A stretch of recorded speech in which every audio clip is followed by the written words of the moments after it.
जय श्रीराम. बालमित्रांनो, हनुमंताला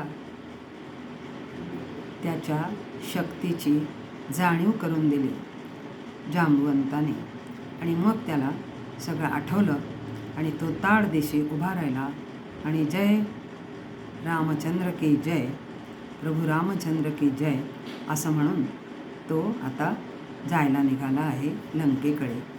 आपण 100 योजना सहज पार करू शकतो असं त्याला विश्वास वाटला. सगळ्यांनी पण रामाचा जय जयकार केला, त्याचबरोबर हनुमंताचा पण जय जयकार केला आणि सगळे वानरसेना त्याला आनंदाने शुभेच्छा देते.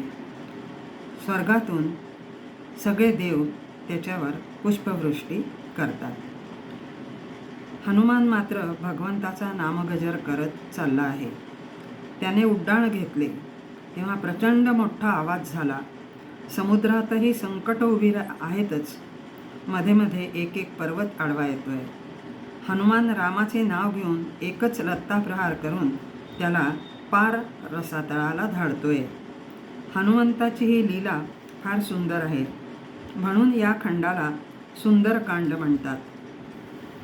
असाच एक सुवर्ण पर्वत मध्ये येतो, त्याचं नाव मैनाक. वायुदेवाने मैनाकला इंद्राच्या तावडीतून वाचवले होते. त्याची थोडी तरी परतफेड करावी म्हणून हा वर आलाय.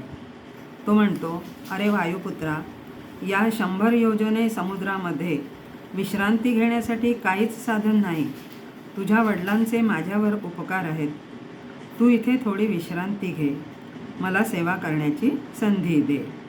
त्यावर हनुमान म्हणतो, काका म्हणून मी त्यांना प्रणाम करतो आणि नम्रतेने सांगतो, आत्ता मी नाही थांबू शकत, माझं फार महत्त्वाचं काम आहे. पुढे गेल्यानंतर सापाची माता सुरसा सामोरी येते. ती म्हणते, मी तुला खाणार. हनुमंत म्हणतात, खा, पण आत्ता नाही, मी प्रभू कार्य करून येतो, मग तू मला खा. ती जबडा उघडते. हनुमान एकदम मोठे होतात. आता ती जबडा आणखी विस्तारते, तेव्हा हनुमान एकदम छोटे म्हणजे डासा एवढे होतात. तिच्या तोंडात फिरून बाहेर येतात. तिला एवढा प्रचंड जबडा बंद करायला बराच वेळ लागतो. हनुमंत म्हणतात, मी तुझ्या तोंडात जाऊन आलो आहे, पण तू मला खाऊ शकली नाहीस, म्हणजे मी आता पास झालो, तू नापास झालीस. हनुमंताने ओळखले होते की वाटेत येणारी संकट म्हणजे देव माझी परीक्षा घेत आहेत, कारण पुढे अति कठीण अशा लंकेत जायचे होते. सुरसाने आपला जबडा आवरला आणि तोंड भरून त्याला आशीर्वाद दिला. तू शक्तिमान तर आहेसच, पण बुद्धिमान पण आहे. तुझ्या कार्यात यशस्वी हो. हनुमंताच्या वाटेत अडथळा आणणाऱ्या 3 स्त्रियाच होत्या. आता दुसरी स्त्री आडवी आली. तिचं नाव सिंहिका. वरून उडणाऱ्या पक्षाची सावली धरून ती त्याला ओढी आणि आपले भक्ष्य बनवी. आता तिने हनुमंताची सावली धरली, पण हनुमंताने तिच्या तोंडावर एक ठोसा लगावला, तशी ती गतप्राण झाली. हनुमंत आता लंकेला पोचले. लंका द्वीप आहे. तिथे 3 पर्वत आहेत. त्यापैकी एका पर्वतावर लंका नगरी वसली आहे. हनुमान पर्वताच्या एका टोकावर बसून लंकेचे निरीक्षण करतात. लंका नगरी अतिशय सुंदर, रेखीव, समृद्ध आणि सुरक्षित. रावण दुराचारी आहे, पण त्याची जनता सुरक्षित आहे, सुखी आहे. तो भोगी आहे. लोकांनी पण खावं, प्यावं, मजा करावी, ही त्याची जीवन प्रणाली. इथली सुरक्षा व्यवस्था चोख. आपल्याला लंकेत प्रवेश करणे अवघड आहे. निदान दिवसा तर नाहीच नाही, हे हनुमंतानी ताडलं आणि मग म्हणून रात्रीच जायचं ठरवलं. त्यांनी एकदम छोटं रूप धारण केलं आणि प्रवेशद्वारातून आत शिरला. तिथे द्वाररक्षक असलेली पण स्त्रीच होती. तिचं नाव लंकिनी. तिने त्याला पकडलं. याने शरणागती पत्करली आणि पटकन तिच्या नाकावर एक ठोसा मारला. त्याबरोबर तिच्या तोंडातून रक्ताची गुळणी बाहेर आली. ती म्हणाली, भले शाबास, आता माझी सुटका होणार, रावण मारणार. ती असं का बरं म्हणाली? सगळ्या देवांना रावणानं डांबून ठेवलं होतं, तसं मलाही ही कामगिरी दिली. ब्रह्मदेवाने मला सांगितले की एक बलवान कपी तुला प्रहार करेल आणि तुझ्या तोंडातून रक्त येईल, तेव्हा समज तो कपी सामान्य नाही. रावणाचा अंत जवळ आला आहे. मला आनंद होतो आहे. तू जा आतमध्ये. पण एक लक्षात ठेव, जर तुझ्या कामात तुला यशस्वी व्हायचं असेल तर लंकेत असेपर्यंत एक क्षणही भगवंताला विसरू नकोस. जा, यशस्वी हो. रात्रीच्या वेळेला हनुमंत एका छोट्या वानराच्या रूपात सर्वत्र हिंडत होते. रात्र असूनही सगळी दुकानं, क्लब, पानपट्ट्या उघडी होती. लोक खाणं पिणं नाच गाणं यात मशगूल होते.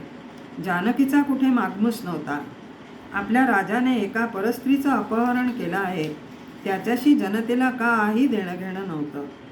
आपल्या राजाने आपल्यासाठी चांगले रस्ते, चांगल्या इमारती बांधल्या, कर कमी केले, खाण्यापिण्याची चंगळ आहे. बस, मग आणखी काय पाहिजे? राजा कसाही वागला तरी तो त्याचा वैयक्तिक प्रश्न आहे, ही तिथल्या जनतेची धारणा होती. हनुमंताला हे पाहून आश्चर्य वाटले. त्याने ठरवले, हा रावणाचा वैयक्तिक प्रश्न मी सार्वजनिक करीन. परत तो जानकीच्या शोधार्थ निघाला. अगदी रावणाच्या अंतःपुरात गेला. तिथे त्याला मंदोदरीचे दर्शन झाले. क्षणभर त्याला वाटले हीच जानकी आहे.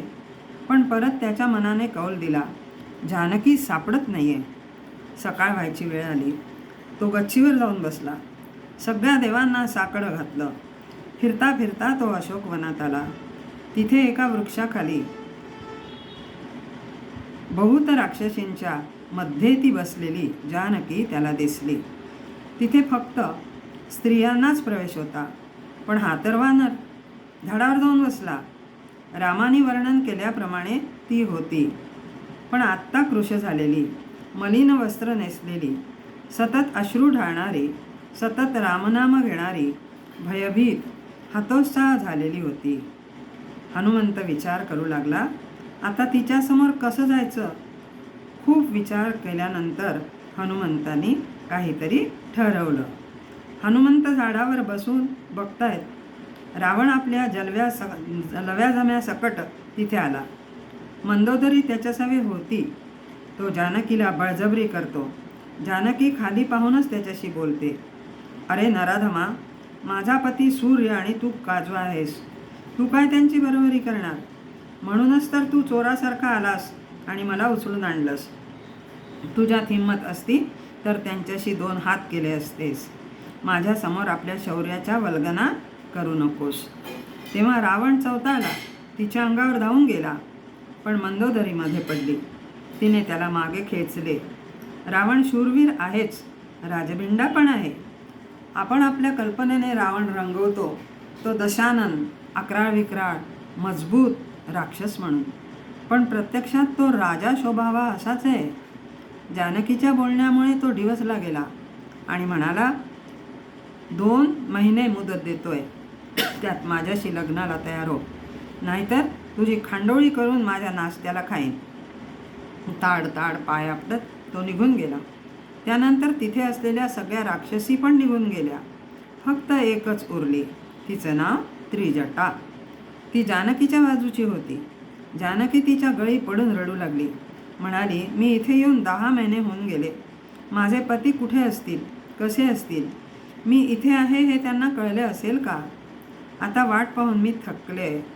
मला कृपा करून विष आणून दे, नाहीतर इथली काष्ट तरी आण. मी स्वतःला संपवू इच्छिते. त्यावर त्रिजटा तिला धीर देत म्हणाली, तू असं काहीही करणार नाहीस. रावणाचा नाश आता जवळ आला आहे. मला धीर देण्यासाठी म्हणतेस ना? नाही, मला काल एक स्वप्न पडलं. एक भलं मोठं वानर लंकेत शिरलं. त्यांनी लंकेला आग लावली आहे. हे सगळं हनुमंत झाडावर बसून ऐकत होता. जानकीचा जीव वाचलाच पाहिजे, त्यासाठी मी काय करू? पण एक बरं झालं, जानकीला मुद्रिका दिली की माझं काम संपलं असं मला वाटत होतं. पण त्रिजटेच्या स्वप्नामुळे मला प्रभूंनी दिशा दाखवली. पुढे काय करायचं? लंकेला आग लावायची. सगळा विचार हनुमंतांनी पक्का केला. आणि रामकथा गायला सुरुवात केली.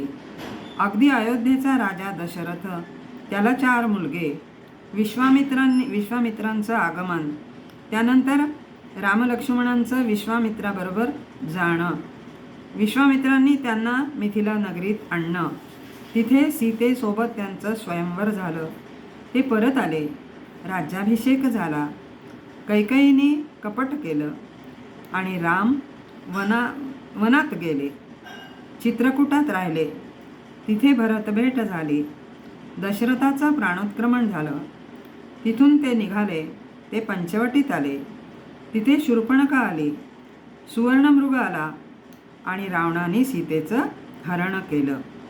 रामलक्ष्मणाची विरह व्यथा इथपर्यंत हनुमंतांनी सगळं रामकथा गायली. कुठे? झाडावर बसून. तो आत्मीयतेने, प्रेमाने, रसभरीत वर्णन करून सांगत होता आणि ते जानकीच्या कानावर पडत होतं. तो मुद्दामच तसं करत होता, तिने ते ऐकावं म्हणून. मग ती आणखीनच लक्ष देऊन ऐकू लागली. इथपर्यंतची कथा तर तिलाही माहीत होती, पण मग पुढे काय झालं? जानकीने विचारलं. नमस्कार बालमित्रांनो, जय श्रीराम.